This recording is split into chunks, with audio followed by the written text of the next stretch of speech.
In the mid-1800s, the Christiana area was filled with Quaker farms. This farming community took in formerly enslaved African Americans, gave them food, shelter, and oftentimes the means to start a new life. But the tranquility was shattered with the passage of the Fugitive Slave Act.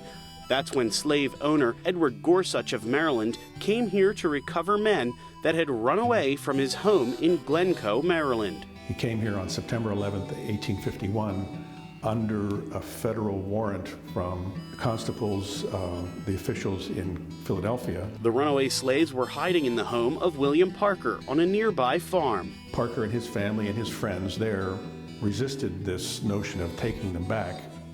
And in the dawn hours, there was a confrontation. Words escalated into an altercation when the unthinkable happened. Somebody fired a shot. All the accounts don't indicate that no one knows from which side it emanated, and then gunfire broke out. Gorsuch was shot fatally.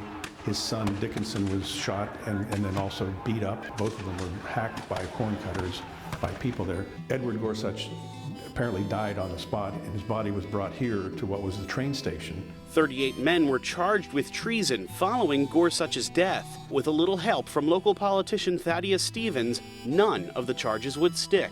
All 38 were released. When it went out and was covered by the news media at the time, it is considered to be one of the sparks that led up to the run-up to the Civil War. The South was irate that no one answered for the murder, and for the North it was a victory, not a riot. Now we look upon it and call it the resistance at Christiana, because it was a resistance against an inhumane and unconstitutional institution of slavery. A small-town brawl that will forever be memorialized in this area on the Lancaster-Chester line. Walking in the footsteps of history, I'm Peter Taraborelli, News 11.